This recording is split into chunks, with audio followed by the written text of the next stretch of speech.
on the 29th of April, 2021 at around 2 p.m.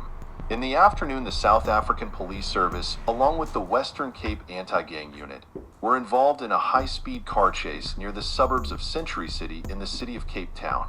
They were trying to stop two vehicles, a white Toyota Hilux and also a black Mercedes-Benz. Two of the individuals inside the vehicles were wanted men.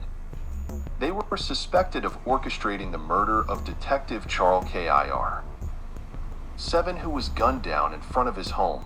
CCTV footage of the police chase shows the two VE3 vehicles, which the suspects were traveling and being cornered by unmarked police cars next to a construction site.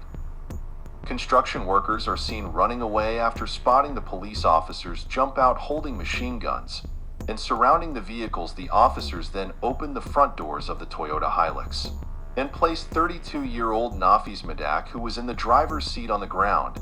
Two other suspects who were traveling in the black Mercedes were also arrested by the police.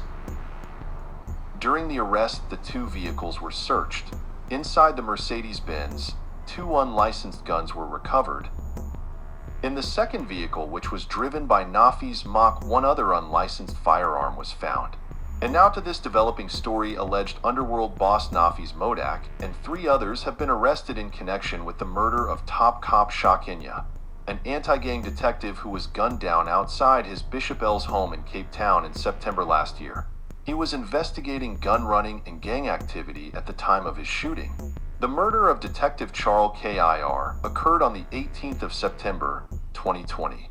8 months earlier, the Western Cape Anti-Gang Unit member had just arrived home when a masked gunman shot him 5 times, hitting him in the upper body. Screenshots of a CCTV footage showed the chilling moments before Lieutenant Kir was shot dead, as well as the shooting. The unknown hitman, wearing a red hoodie and black Adidas sweatpants, was caught by several CCTV cameras as he lighted the area, but at 1:50:2 p.m. he was captured by Ken's own security cameras. Later, the man can be seen next to Kira's car pointing a firearm at the detective. The identity and whereabouts of the man in the red hoodie is still unknown. However, it's alleged that police have since discovered the gun he used to assassinate Keener. It was a 9mm pistol which had a serial number that was scratched off. The gun was located in a flat in Avonwood, an area about 9 minutes away from where the shooting took place.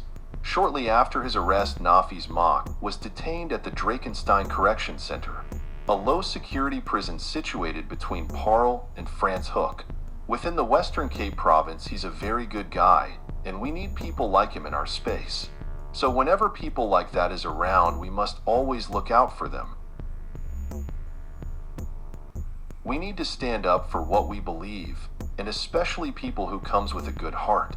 We do need people like that in our areas. It's just heart-soul breaking, which means we would have billion if they did not do what they did to this man. He worked all over Western Cape and did not stop there, just so that the government could get all the intel they needed.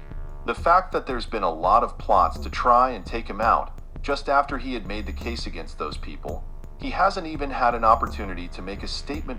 3 individuals, including the man suspected of organizing Detective Kiner's murder, Nafis Madak, appeared in the Cape Town Magistrates Court. Amid heavy security, he was wearing a blue suit and a black and yellow scarf. The South African police minister was also present in court that day, along with high-ranking members of his police service. Prior to the court proceedings getting underway, barbed wire was used, a cordon office section leading to the courtroom. A water cannon was on standby, and 30 heavily armed anti-gang unit and public order policing members secured the premises. Inside court, armed anti-gang unit members flanked Magistrate Ronald Oliver and provided protection to the prosecution and the accused during his court appearance. The state brought out a long list of charges against Madak, including 7 counts of attempted murder. It is, however, the cold-hearted murder of the Honorable Detective Charles Kir, which would go on and expose the terror, chaos, and pain that Nafis Madak and his friends have brought to the people of the Western Cape for the past 5 to 10 years. An early morning ambush, according to police. Pete Mahalik was shot twice in the head while dropping his 2 children at school. Those who knew him are stunned a 50-year-old man was shot in his head, and he was foully wounded inside his vehicle by unidentified suspect. So the witnesses that were around on the scene, they saw the suspect flee in a metallic silver gray VW Polo, and the victim's 8-year-old son sustained an injury, and then he was rushed to hospital. Malik was known to move in Cape Town's high-profile circles, a celebrity lawyer who often took on suspected organized crime figures as clients.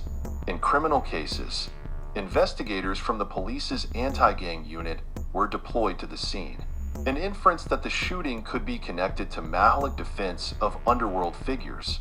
September 30th, 2018. The time is 7:26 a.m. in the morning. A black Mercedes-Benz SUV is captured by a nearby CCTV camera, making its way up Thornhill Road, a quiet street which is situated in Greenpoint, an affluent suburb in the Western Cape.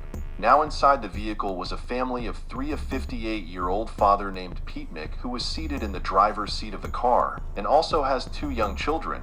Mick was on his way to drop his kids off at Reedam High School, a prestigious private school, just a few meters away, driving behind a silver gray VW Polo. The video depicts Milla coming to a stop at the intersection of Thornhill and Cavell Roads in order to drop his daughter off for school. As soon as she opens the door, a man wearing black pants and a red t-shirt is seen pointing a 9mm pistol at the right side of the SUV. The hitman shot Mick 2 times through his window seconds later. The hitman lowers his hand, places the gun in a bag, and then runs down Thornhill Road. Mick's 8-year-old son was shot once in the neck. Fortunately, he merely had surgery to remove the bullet from his jaw, when a parent nearby quickly rushed him to the hospital. The boy's father, however, was shot 2 times, once to the side of his head, penetrating his skull, and also once in his jaw. Pete Malik's body, covered in a white sheet, was wheeled into a forensic pathology van. Mick's funeral took place at the St. Mary's Catholic Cathedral 10 days after his assassination. There was a heavy police presence around the church, and 8 private bodyguards were stationed inside. There were also judges and lawyers from all around the Western Cape who had come to pay their respect. There were at least 3 high-profile individuals who came to pay their respects at the funeral: Ralph Stanfield, Colin Boyan, and also Nafis Medak. And this is 2 years before the assassination of Detective Charles Kir.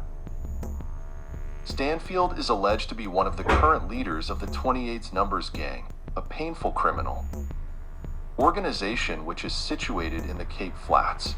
The only reason we know him is because in July 2017 he was also involved in a drive-by shooting in Melrose Arch, in the city of Johannesburg, whereby he was shot over 3 times and still managed to drive himself to the hospital. As of 2023, Stanfield, his wife along with his sister are currently facing over 100 charges relating to a gun licensing racket involving corrupt Western Cape police officials.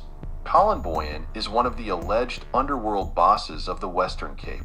He is the brother of Jerome Donkey Boyan, the apparent leader of the Sexy Boys gang, which is situated in Cape Town.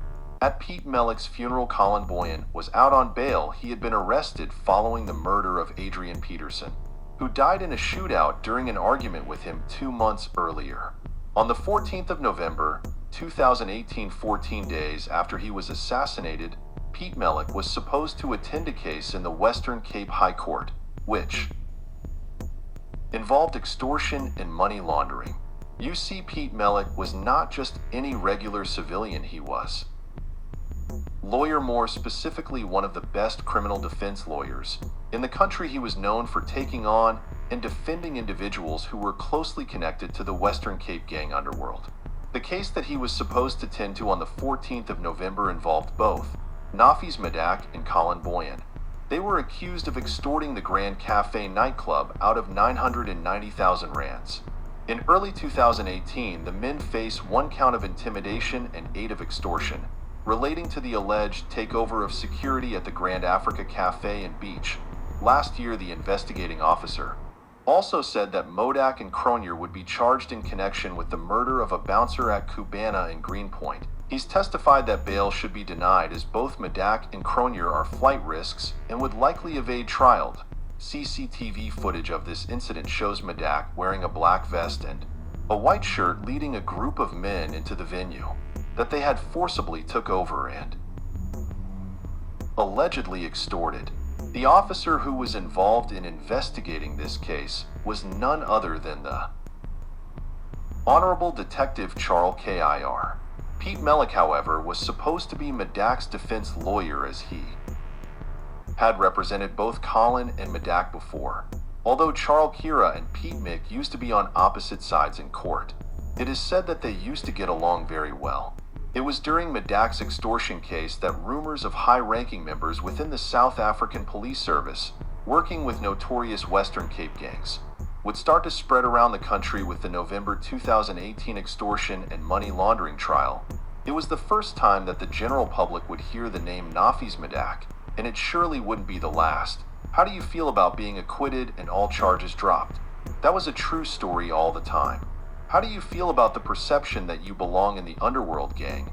That's not true, but everyone is invited to the Grand for lunch, thank you. After Mick's public assassination in October 2018, Detective Charles K. would be the one who was appointed to investigate his murder. This was one of the last cases that was being probed by the anti-gang unit member. Within 2 years of investigating Mellick's death, Detective Charles K. would also be assassinated outside his home in Cape Town in September 2020. However, thanks to K's investigation on the 10th of August, 2023, 3 crash dummies who were suspected of being involved in Mellick's death would be arrested, charged, and sentenced to life in prison. They were also given an extra 10 years for the attempted murder of Mellick's 2 innocent children.